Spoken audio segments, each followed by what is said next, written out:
Yeah, KXM. Man, I love this project going on. Rescue Me, is that the name of it? Yes, Rescue Me. Dug Pinnick, hands down, gotta be the best singer around. It's one of my all-time favorites from King's X. It's like him, McCartney, Stevie Wonder, boom. Pinnick's right there. This is my opinion. George Lynch, one of the reasons I play guitar. Very stylistic, just fabulous player, man. I love his sporadicness, his taste. He's definitely an icon and a huge influence of mine, as well as drummer 𝐿𝐄𝐄𝐏, who you know, George Lynch obviously from Dawkins and Lynch Mob, but Ray from Korn, phenomenal drummer, very percussive and solid. And these three are like dynamite, man. If you haven't heard them, you know, they're from three separate bands that just came together for this project, and it's just killer. Your tuning for this is, you know, the subscriber that requested this, I didn't write your name down, I'm very sorry, dude. Or chick. Could be a chick. Really, it could be. I got 65,000 subscribers. There's some chicks in there. But anyways, if you haven't heard about this project, you've got to go check it out, man. I mean, these are just the greats. Phenomenal. It's drop C sharp on the tuning. I had to improvise a section here because Lynch has one of those push knobs that cut off the pickup, like Tom Morello from Rage Against the Machine used. So we kind of got to work around that. Using a wah-wah pedal here on the intro.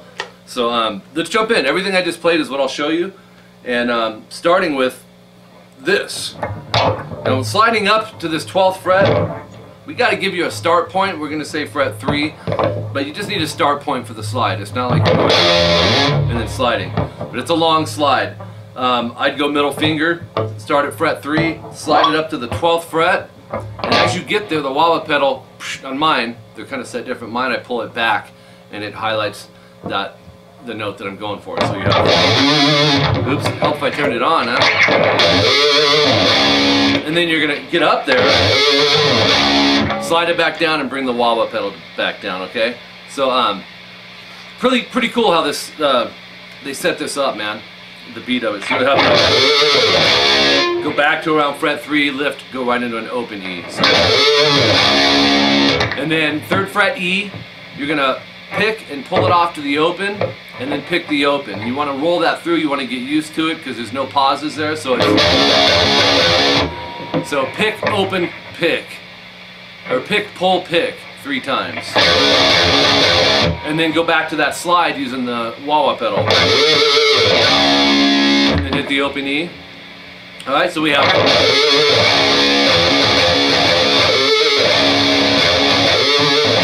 and then you're going to go 3rd fret E, pull off to the open, and then catch the 3rd fret, slide up to the 12th fret E again. Every time we're at the 12 E on that slide, that's when you want to accent with your wah-wah pedal. If you got one, don't sweat it. It's the feel and the technique that you want to come together and have it solidified. So, and do your slide back. Okay, so we have,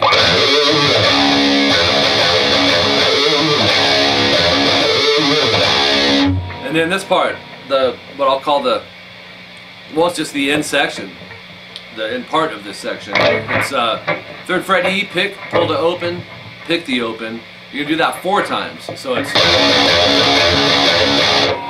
all right, and then hit the 3rd fret again, pick, pull it to an open, and then do that again. 3rd fret, pick, pull to an open. So that, if you want to subgroup it, man, rock and block, subgroup it, there you go. Because that's actually a good one for you guys that are working on the pull-off techniques, because a lot of times people lose the volume when they're pulling or hammering, because you get used to picking everything, and that pick does the work. It sets the level, sets the volume for you. So when you get into techniques like this, use your ear, man, and make sure that the volume is as loud as the pick notes, okay? Unless the song doesn't do it that way, but it does in this case. Actually, most of the time it does. So a little end tail piece would be like, and then you're going to start it all over. I believe it's 3 times of all that. We'll call that the A section. The end of the 2nd time through, Lynch is doing some light palm muting on that part that you just learned. Okay, so let me play the 2nd one. We have, do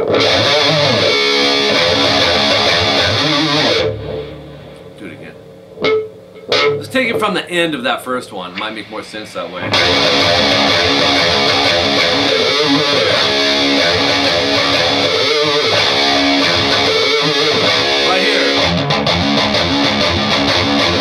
listen in, there's some palm muting on that one. Okay? Then you start it again for the third time. I don't believe that one has any palm muting, so that's the same as the first one. In music with songs, man, you want to be able to, in your mind, this is a good way to be able to get yourself to be able to feel and create and have music feel the way it should, is I've been telling my students this for 2 decades, man. Use your ear and in your mind. You want to get an idea of the song structure, how the parts go, section them down, and then you can break them into the rock and block subgrouping that I'm telling you about and fine tune it that way. But you want to see where the beginning of a riff starts and where the end of it is. I usually call that a section, okay, depending on, you know, how long the part is. So you have that A section played the same way 3 times. The second one out of those 3 had the palm muting on that end section. And then this is where Lynch is using, I think he's got it down here on his guitar, and you just push this button, and it's really cool because it kind of tweaks with the frequencies and stuff, and it starts mixing in like a little bit of feedback with the note. It makes it a little harder to figure out. I did my best to get this with you, but I'm having to do it, you know, without that push button that I'm going to get put on my guitar. And then I'm going to get one of those things that the dude from Avenged Sevenfold uses, which I think is really killer. But I forget the name of it. 𝐂𝐒𝐒 is what it is. It gets controlled feedback, because there's a controlled feedback that's beautiful, and us guitar players can capture it sometimes. And then other times, you know, back in the day with Hendrix and stuff and Trower, you go up and, you know, you play with the amp and try to get the right feedback and hope that you get the right tone out of it. And sometimes you get that unwanted feedback where this 𝐂𝐒𝐒 pickup is like a couple octaves higher off the note or something. It's really cool. Check into them. So this next part, here's how we're going to go with it. You're going to go 5th fret A, 7th fret G, and they're just octaves. And I would use the thumb and index, or thumb and middle if you want. You could use a pick, but it's got more of an attacky sound if you do it that way. But either way, you know, we don't have the push button, so it's going to be altered. You'll go, just pluck and try to keep that thumb volume as loud as the other finger, right? You're going to go 4 times of that.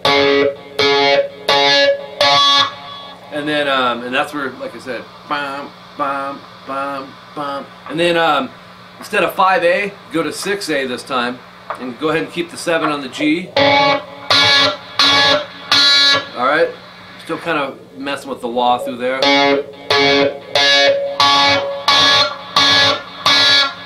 Doing my best to emulate it, guys, with what I got until the endorsement goes through. I got to kind of improvise on some of this. Okay, the next part is we're going to go.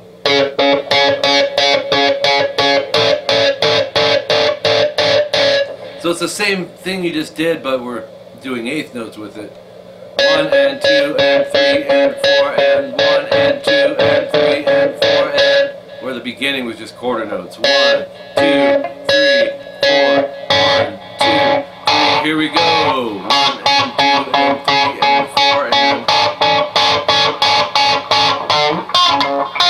and then go up to open D and 11th fret on the G.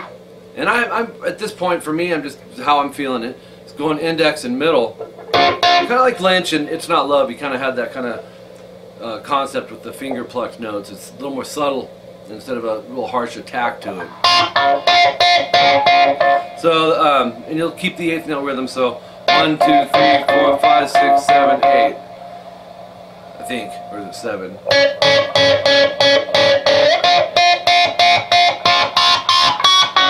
Yeah, and then go to the 12th fret G, and then go 1, 2, 3, and then it's hard to tell if it's the bass from Pinnick, but 1, 2, 3, and then 12th fret on the D string, or it may just be an open and I'm hearing the bass.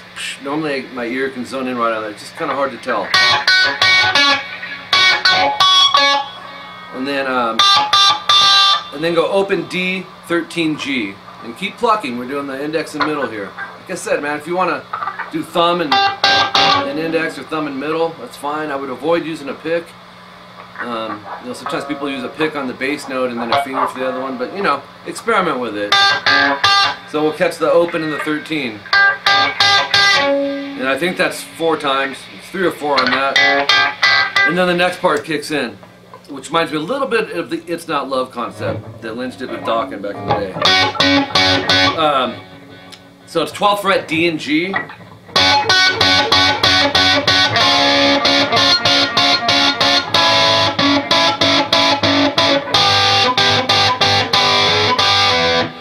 Alright, and I'm using third finger for this. You can use your middle. Either way is cool, as long as you're changing these chords without losing the beat. 2, 3, 4, 5, 6, 7, change. So it's 7 times, and then the change comes in. So we came off 12-12 DG. We're going into 12-11 DG. Same amount of times. 1, 2, 3, 4, 5, 6, 7. Also, I believe the volume's a little decreased here. Lynch might be using a volume pedal, not sure. Old school, man, you would just bring the volume down a little bit on the guitar. Just got to remember when the heavy parts come up to turn it back. But so we have.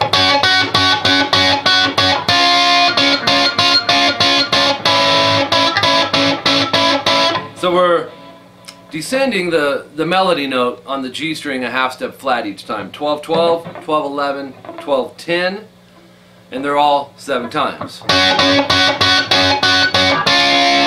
Wait a minute.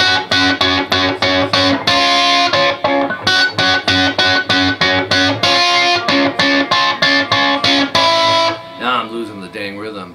I don't know if he rests on the 12-11 and the 12-10, but yeah, he does. When you go to 12-11, short rest, and then 2, 3, 4, 5, 6, 7, change. 2, 3, 4, 5, 6, 7. Alright, if that little rest wasn't there, you'd be doing 8 times. But it's how Lynch set it up rhythmically. Then, I like this. You know, this is one thing cool about Lynch, is the chordings that he would use. 10D, 13G, and go. And I would actually bar with that first finger, you'll see why. At least through the D and G. But go 10D, 13G, 5 times plucked, alright? And then hammer to the 14th fret on the G. And then lift the pinky off, make sure it doesn't actually accidentally pull off. And you're back to the 13 and the 10 on the G and D. Pluck them and pull it off to the 10th fret. So, and then the next time changes. You go back to 12 D and G. It's the same rhythmically. 12-11, 12-10. And then this time we're going to go to the 9th fret on the G. Keep the 12D. And you'll go pluck, rest, and then 2 more plucks. Kind of slide it into nothing. Slide to the area we're heading, which is over here, to catch some octaves. So slide it to around fret 6 and 3. It's not critical. You don't hear the stop note. It's not like you're going. It's nothing like that. It's the feel of the slide. So don't overanalyze it, but don't skip over it either. So we have. And then just catching some octaves here. 3A, muted D, 5G. Strum those, slide it a whole step to 5-7. And then strum it again, strings 5 through 3. Slide it another whole step up to 7-9. And then once you get there, go down up on it. And the last thing I want to say, how much time do we have? Okay, last thing I want to say here regarding this. When you're playing octaves, and it's like this not just with octaves, it's when you solo, it's when you play chords. One of the most common things that my guitar students struggle with, there's several, well not several, but there's some primary ones that get skipped over a lot. And I don't know if it's because teachers aren't explaining it, but usually players will end up figuring it out naturally on their own. I kind of like, I'm one of those teachers that like to explain the little things. If we can get you there quicker, cool, right? So when you're muting, or when you're playing this octave, you know, we're already muting the D. Take the tip of your index finger and stick it towards touching underneath string 6, the low E, to mute it. Same thing with my pinky over here, or third finger, whatever one you're using for that octave note. And it's angled towards muting the B, and then my index is actually angled towards muting the E, which I probably wouldn't hit it anyways, but it's a habit. And it's a good habit because I don't think about it anymore. It's worth putting the time into now to get it, right? So. And it's the same way when you're soloing, man. It doesn't matter if you're, it could just be, you know, like the old Paul Gilbert. Oops, I'm gonna drop tune.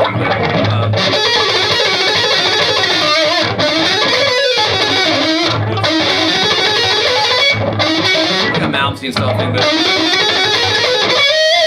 but is touching the string below to keep it clean. People get into soloing and you add the overdrive and the gain and you start getting unwanted noise anyways. So you want to mute around those. It doesn't matter whether it's, you know, whatever. Try to mute. Utilize that finger instead of going right on the tip. Catch it underneath. I hope that makes sense to you guys. Anyways, KXM, if you haven't heard them, you need to, because I'm sure you've heard them individually in their own separate bands.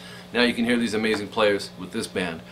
That's it, man. My email, Mike@rockinguitarlessons.com. If you want to email me, if you have questions, hit me up. I do my best to get back and answer as many questions as I can. In the early days, a couple years ago, I was able to try and get to everybody. It's just hard. Going on 14 million views in 2 years, over 65,000 subscribers. It's near impossible, man. But I still try to be there, man. I want to be there for you guys and keep bringing these free lessons and keep it to where you guys are involved and let you guys make requests on stuff. And loving doing it. My request list is thousands long, so bear with me. You know, you can still make requests. I write them down. When I get to them, I get to them. But I will keep them coming because I know not everyone can afford to pay for lessons. I opened a few months back my my official website, rockinguitarlessons.com, and but do be sure to check that out. There's some free stuff on there for you that you can check out, as well as, you know, the YouTube content gets shuffled over there as well.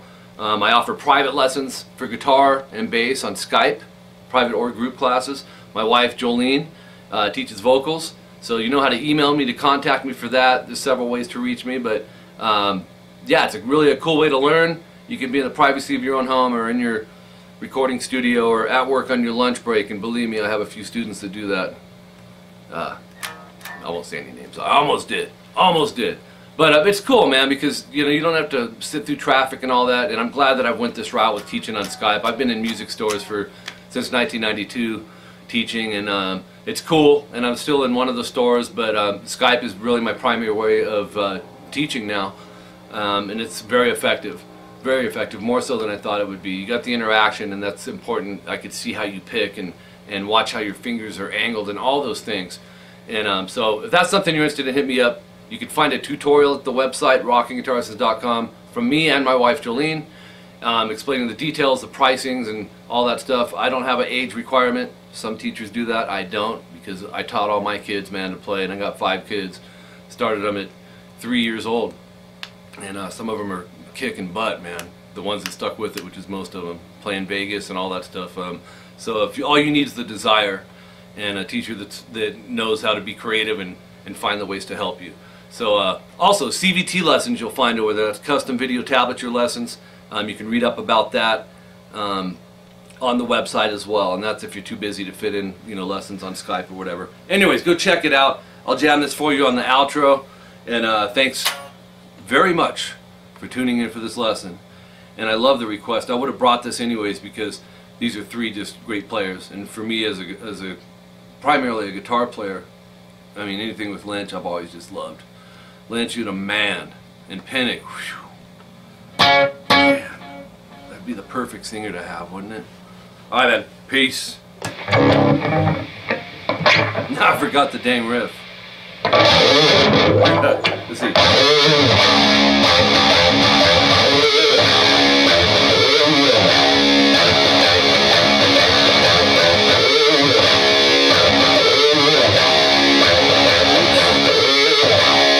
That one up.